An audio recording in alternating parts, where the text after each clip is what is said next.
Hello there, everyone. Welcome back, and I'm here to be talking about the Umbrella Academy Season 2. Now, the season takes place about where the first one ended, where after the events of that season, where how they were unsuccessful in stopping the apocalypse, they, with the help of Five, helped them time travel, all the siblings time travel back to try to fix the doomsday. But due to miscalculations and error, they end up scattered throughout different parts of the early 60s, and you follow, like, you see which, like, some are put in 1960, 61, 62, 63, etc.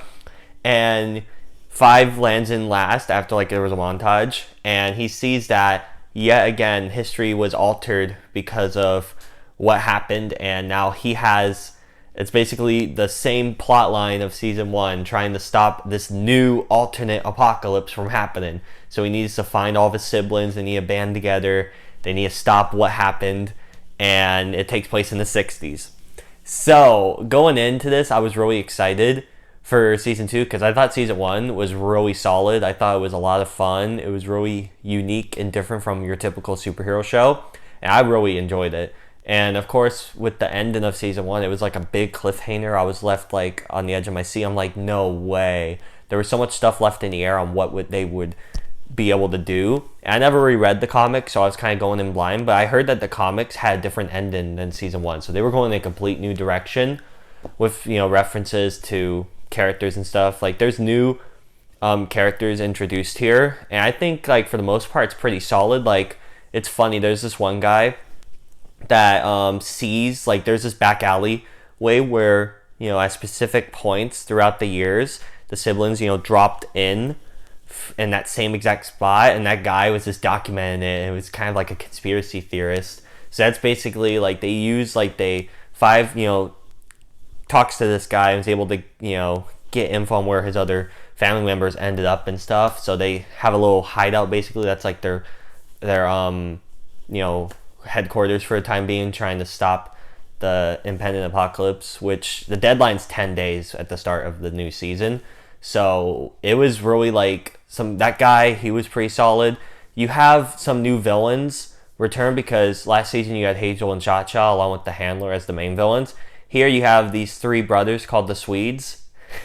They're Swedish brothers, and they're sent by the commission to stop them. You know, it's similar, stop them from altering the past and, you know, changing the timeline stuff. It's a lot of crazy shenanigans that goes on.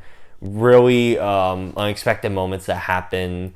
Lots of really, like, the plot lines in here I thought were much better for each character, because season one, you know, it's funny when a side antagonist was my favorite character, Hazel, and he has something to do here. I won't dive into that, but yeah. But yeah, this season I thought the siblings, though, they had a lot more to do. Like Klaus, he the one that speaks to the dead and all, him along with their dead sibling Ben, who, you know, has to follow him around because that's how he's there. He basically started a cult, so that's really funny. Allison, you know, since it's in the 60s, she's in the civil rights movement, basically trying to fight for equal rights for African Americans and stuff. So, like, lots of really timely messages here. You have Luther, who just he has a lot of guilt about how he failed in season one, and he's just kind of, like, just, you know, miserable and stuff. And he was trying to look for his other, like, all of them thought that the others were dead because they just ended there by themselves. So they were, like, trying to move on with their lives. Some of them were there for like 3 years, 2 years, etc.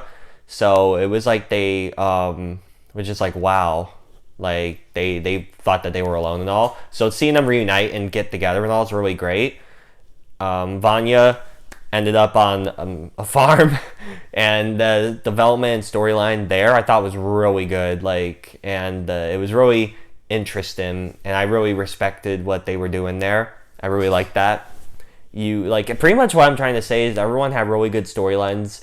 Diego, like, his whole thing is to try to save President Kennedy from being assassinated, which I hear is a big point in the comics. So I thought that was really cool. Like, the whole, how the story, like, connects together and is woven really nicely, I really do like. The set-in, how it is pretty great. Like, they were really able to capture what the 60s was and all its good and bad.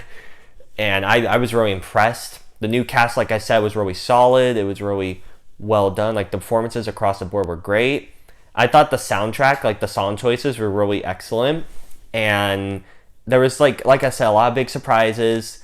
And by the end, like you're just like, I want to watch this season again. Like I rarely have a show where I sit, like there's 10 episodes, about 40 minutes apiece. I rarely have it where I want to rewatch all of the content again. That's how good this season was. I really was enjoying myself. I had a great time. And of course, they had another cliffhanger at the end, but it was different. So it is because these two seasons, like I could see criticisms on people are like they're too similar in story structure and character beats and antagonist wise. And I could see people criticizing it for that because it is really similar to season one. It's like season one done better, because I really liked season one, but a lot of people were kind of divisive on it. But I would definitely say that this was an improvement for sure.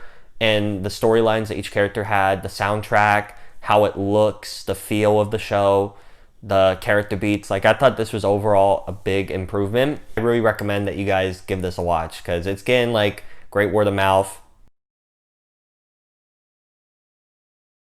And it's really good, and nothing else is really going on entertainment wise. So yeah, definitely watch it. So with all that said, those are my thoughts on The Umbrella Academy Season 2. So, what'd you all think of it? And if you want to let me know down below in the comment section if you've seen it or if you're interested in all, just please, that would be pretty nice. And if you want to hit the subscribe button as well and hit the bell as well to get notified when I upload, that would be pretty awesome. Again, thank you all so much for watching, and I will catch you all in the next video. Bye.